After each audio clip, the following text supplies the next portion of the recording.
You're not suffering life, you're suffering your own memory. If forgetfulness is an answer for life, we can just remove a part of your brain which holds memory largely. When unpleasant things happen to you, it's your choice, either to become wounded or wise. You choose to become wounded and then try to forget the wound.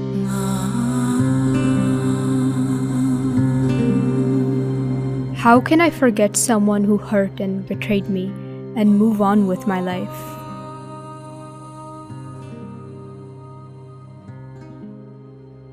I was visiting Mysore city and I was going into an apartment building to meet someone.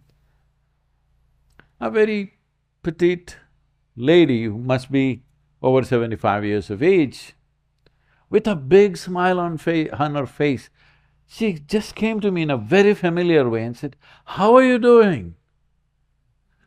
I said, "Ma'am, I'm doing well, but normally I don't forget faces, but it's been a long time since I left Mysore. I'm just wondering, who is this? Is it somebody that I know?" I couldn't figure, then I did namaskaram and went on. Then I was coming down with the people who are living in the apartment, along with them I'm coming down. When I came into the corridor, again this same lady comes in, "Hello, how are you doing?" I thought this is little… Just now she asked me 10-15 minutes ago, and again she's asking me. Then these people come and say, "Poor lady, she's lost her memory." I said, "She seems to be doing fine without memory." People who are carrying their memory are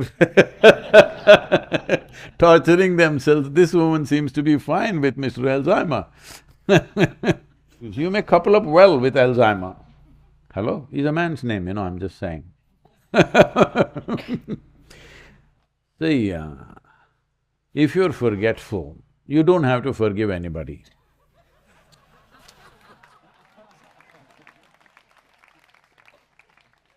So when you say forget, essentially you're wishing Mr. Alzheimer's to visit you, and he may.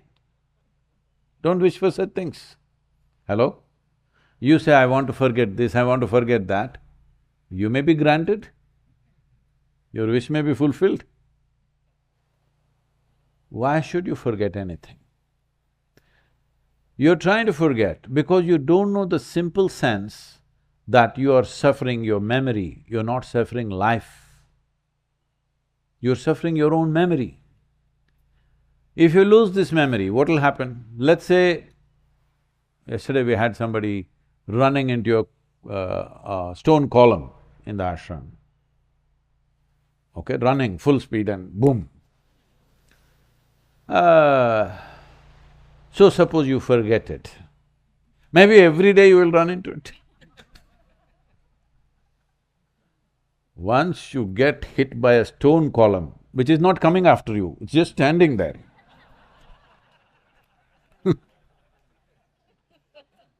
If you forget it, every day you'll smash your face.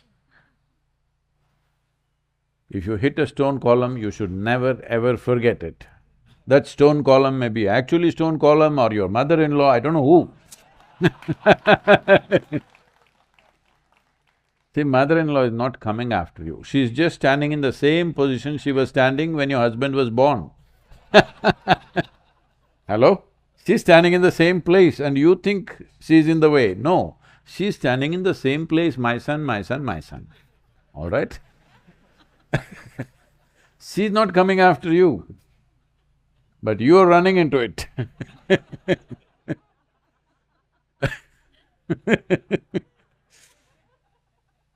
So, whatever you're running into in your life, if you forget, you will keep running into it. So don't forget one damn thing in your life, especially if there are unpleasant things you should never forget. But now you ferment.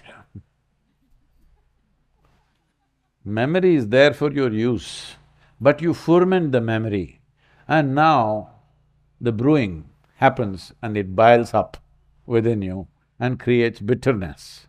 No, memory is supposed to be stored in a chip, not even a stick anymore, it's a chip. But here the mechanism is so sophisticated, the technology, it is not even a chip, it is simply somewhere a little bit of chemistry holding it. So let it be there. If you allow it to ferment, of course, it will intoxicate you, it will poison you in different ways. You don't know how to keep your memory, so you're thinking, let me forget. What if they grant you a visit from Mr. Alzheimer's? Will you be happy that you forgot all your bitterness? If forgetfulness is an answer for life, we can just remove a part of your brain which holds memory largely. You don't remember a damn thing. You can be like this, unaffected by what happened yesterday. Is that what you want? If you become like that, we call you retarded. We don't call you enlightened. All the memory of lifetimes are there with you, not just one life, of many lifetimes. In this, there are many unpleasant things, many. But when unpleasant things happen to you, it's your choice, either to become wounded or wise. You choose to become wounded and then try to forget the wound. Do one thing. See, something that you want to remember, you cannot remember. Something that you want to forget, you cannot forget. Is that so? Hello? Try to forget something, it stays with you all the time. Try to remember something, 2 minutes later it seems to be gone. So I'm saying you not organized this properly. You're not programmed your computer properly. If you say remember, it forgets. If you say forget, it remembers all the time. Even in your dreams, the same people come. Just look at this one person and say, I want to forget this face. This face will… wherever you look, from the trees it'll come at you, from the sky it'll come at you. So this is the nature of the mind. You, without understanding a damn thing about yourself, you're trying to blunder through life, that is the problem. The problem is not with your life situations, the problem is without even reading the basic user's manual, you're trying to go through life. There is a price to pay. If you don't pay any price, I will be disappointed. Because it took lifetimes to observe and figure out how it works. Without knowing anything, if you can also live like me, I will be very disappointed. I will think it's very unfair. Hello? Yes or no? You strive to get somewhere. Somebody was just pushed there, don't you feel it's unfair? Same thing. So one thing is, there is no need to forget, you must remember everything. Another thing is forgive. If you first of all think that this person has done something horrible, then you try to forgive. If you don't label them like that, where is the need to forgive? Hello? If you accept people for what they are, different people are made differently. If you accept them the way they are right now, you will learn to operate to what extent.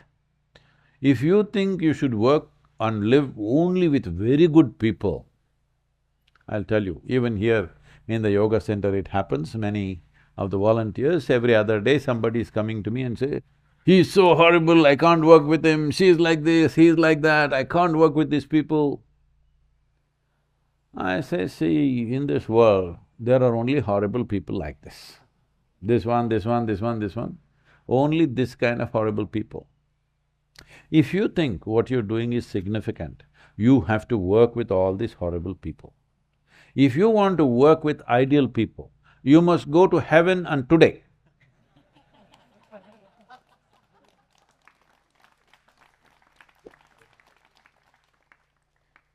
Ideal people. Usually ideal people are all dead people, isn't it? Do you see?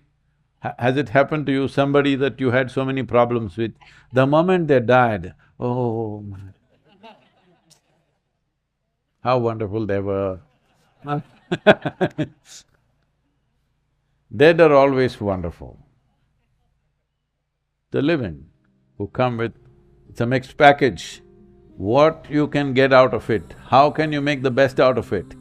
That is the whole challenge of life.